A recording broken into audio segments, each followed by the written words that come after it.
Tim, what's on your radar? Well, Russia and China issued a joint statement declaring a friendship between the two nations that knows no limits, that directly challenges the United States as the global power, criticizes the expansion of NATO and other military alliances, as well as points the finger at the U.S. for using excuses of spreading democracy in order to engage in hostile actions. They basically said in this statement that the once weaker kids on the block are now bigger and stronger and won't take the West crap anymore. So we're going to go over some sections of this 12-page statement. And while we do, remember that this was issued on February 4th, 20 days before Russia invaded Ukraine. No one really paid attention to this document when it was released. They just figured Russia and China were posturing and pretending to be all big and powerful. But don't worry, they're all bark, no bite. They're still too small, they claimed. And then the invasion happened. The West attempted sanctions on Russia and tried to cut them off from the world. And I've argued that all it really did was speed up the transition away from one global currency and one global power towards the multipolar world order Russia and China declared was coming only a month ago. You see, people have been arguing that there's no way China's SIPs could replace SWIFT. They say their currency is too weak or unstable to replace the dollar as the global currency. But maybe the goal, at least this first step goal, isn't to replace these systems, but rival them instead, like MasterCard to Visa or Pepsi to Coke. Next thing you know, they might be Facebook to MySpace. Start off the smaller of the two, only to clobber them a few years down the line. After all, one part of this document declares the countries are intending to form a Russia, India, China, East Asia cooperation that will include a variety of sectors such as trade and defense. And last I checked, China and India in particular have a lot of people, meaning trade will be very lucrative and defense very robust. So let's go over some of the aspects of this document. It's called Joint Statement of the Russian Federation and the People's Republic of China on the International Relations Entering a New Era and the Global Sustainable Development. Quite a mouthful. They start off by saying, quote, a trend has emerged towards redistribution of power in the world, and the international community is showing a growing demand for leadership aiming at peaceful and gradual development. Some actors representing but the minority on the international scale continue to advocate unilateral approaches to addressing international issues and resorts to force. They interfere in the internal affairs of other states, infringing their legitimate rights and interests. They say this is hampering the development of progress in mankind. Now, before we go on, the Russian Federation and the People's Republic of China are together referred to throughout this document as the sides. So the document goes on to state, the sides believe that certain states, military and political alliances and coalitions seek to obtain directly or indirectly unilateral military advantages to the detriment of the security of others. Wonder who they're talking about. The sides oppose further enlargement of NATO and call on the North Atlantic Alliance to abandon its idealized Cold War approaches. The sides are seriously concerned about the trilateral security partnership between Australia, the United States, and the United Kingdom, AUKUS. In particular, their decision to initiate cooperation in the field of nuclear-powered submarines.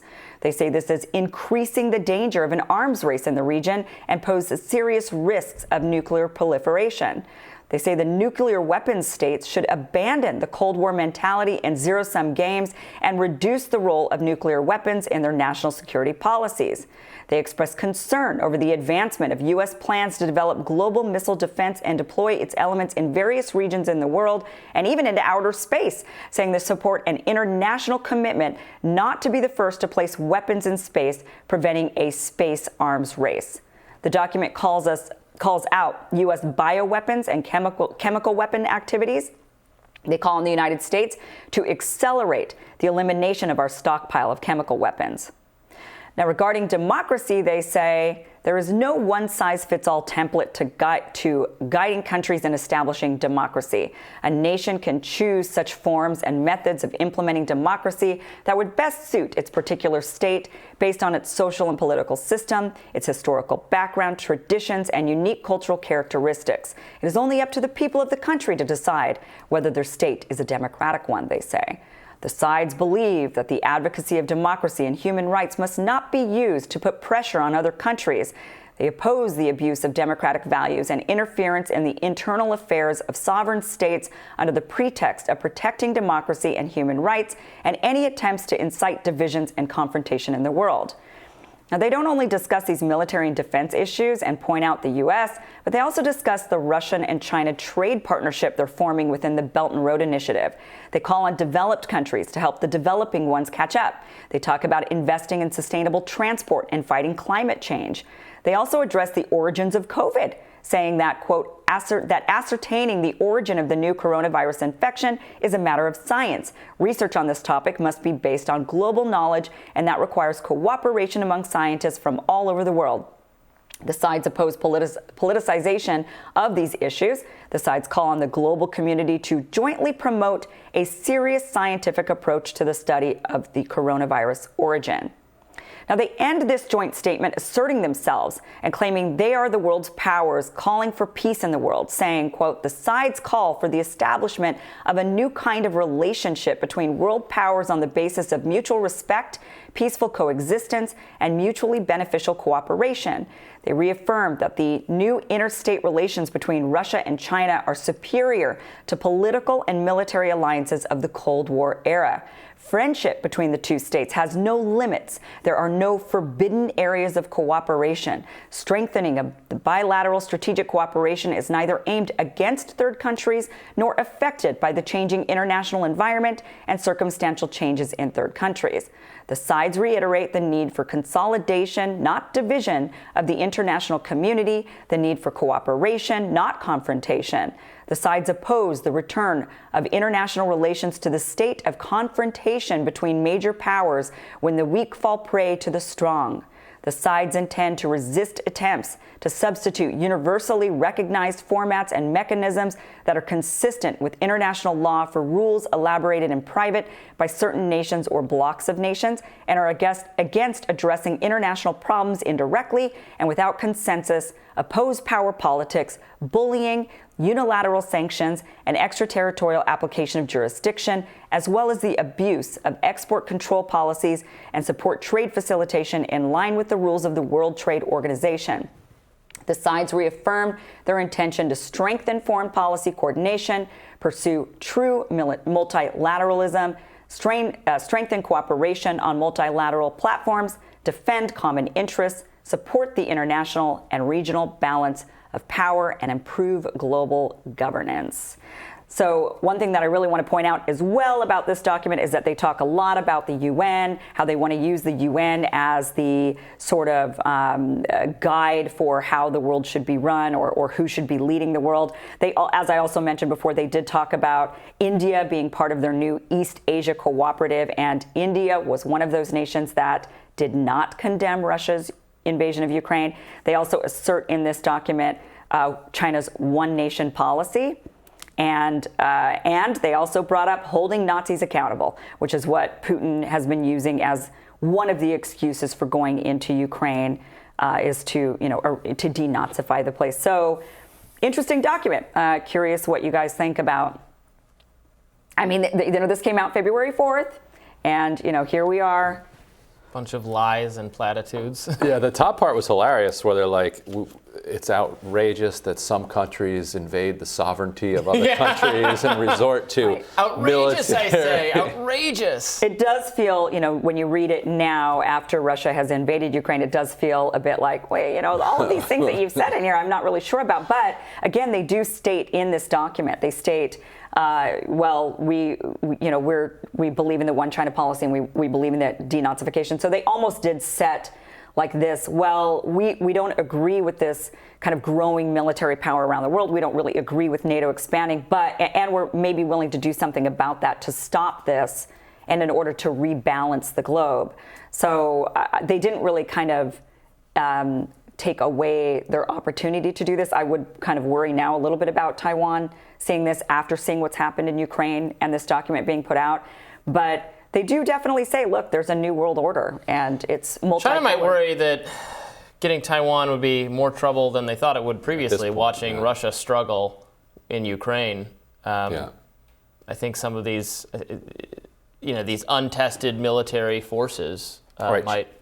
Yeah, and China has managed to grow exponentially without getting into any major wars. Mm-hmm. And they have been flirting with whether or not they want to change that by conquering Taiwan. And I think you're right that they've looked at this and like, maybe we should keep up with the non-militaristic way of expanding. And breaking news out of the Wall Street Journal today that relevant to this is that Saudi Arabia is saying that it is considering selling its oil to China in yuan, which has been the thing that China has been pushing for decades and would fundamentally undermine the strength of the U.S. petrodollar. Right. And which is just a gigantic told you so. For people in the U.S. who have been saying reliance on fossil fuels and American empire is actually on its own terms not as stable or as effective a strategy as you think it's going to be, because we have invested so much blood and treasure in kind of trying to control the Middle East so that when there would be a global crisis, that we would then have access to all of the oil in that region to keep our economy going through that crisis. Now we're at that crisis. Our entire strategy had one job, and it's not doing it. And Saudi Arabia is like, actually, you know what? Maybe we'll just sell the oil to China instead. So all the people that died for oil. So, in 2003, the slogan among the left was "No blood for oil." We actually spilled a lot of blood and aren't even getting oil. Well, and that's what this document really, in reading it, kind of, to me, it's like this ominous warning of. And the fact that it did happen, I know we can look at it and say, well, it's really hypocritical that they write this, they issue this, and then Russia invades Ukraine. But actually, it almost feels like in reading this entire document that it was perhaps planned, that they issued this out. 20 days later, Russia invades Ukraine, and they absolutely knew what the response would be from the West, which would be sanctions, which would be turning off the Nord Stream 2 pipeline, which would then justify this move towards this new petro yuan, right? Where it's like, and I don't think it will replace, like I mentioned, I don't think this is going to be a replacement petro type dollar or replacement to SWIFT. I just think it's going to be, as they kind of stated in this document, multipolar. It's not unipolar anymore with just American hegemony. And so that, I mean, to me, they said it. They warned us. They said, this is what we're doing. These are the things we oppose. And now they're implementing this strategy. And quite frankly, it's working. But China's problem is that their wages are rising in China as they're confronting their own labor shortage. And as a result, they're pushing their prices up. And that's one thing that's driving inflation over here. So their growth strategy over the last 40 years was low wages, low prices. That's how they're going to grow and export. They need the entire world to be their market for their products, or not. They could move it all to India, and they become a first world. They rise up like everybody else, and they start to get better jobs and higher educations, and they start to manufacture everything in Africa, which is why they've been doing all that investment down there, and then importing up cheap goods. Long term, they do seem to be trying to push into Africa for low wage labor, but the consumer base in India and Russia can't support the growth that China needs, because China is such a growth dependent economy that if their growth target, they can still grow, but if they don't hit their growth target, then they start to have domestic problems. And so that's why people are saying that we're not so sure that all of this is going to work out as well for them. They might pull a rabbit out of a hat, but you could have had that argument about the U.S. Industrial Revolution, and then it was just like, okay, well then what happens after we start exporting? We get Trump. Yeah, that's what happens. Well, yeah, but that's took a why. long time. I mean, it took decades to get to that point. Right, we did mass incarceration, and we did other things to tamp down on it. But yeah, it came home to roost in the form of the toxic political culture that we have today, and China's government doesn't want to have to try to figure out how to deal with that. They're trying to lock down a totalitarian surveillance state before. Well, and I don't even think we need to worry about what they're doing necessarily. I think we need to start worrying about ourselves a bit and saying, oh crap, now they are implementing this new strategy. They're doing it. It's working. So what are we going to do to protect our economy if the dollar is no longer the dominant and really the only global currency? What are we going to do? And it's like we're in denial. Time to wake up, guys. This is happening. It's happening now. And we didn't prepare for it. So what are we going to do? It's going to collapse our economy. And, unless we start realizing that this is happening. And our whole answer is just drill, baby, drill. That's all our political system can come up with. And our rising panel joins us next. We're going to go over Senator Rand Paul's new effort to oust Dr. Fauci. Stay tuned for that.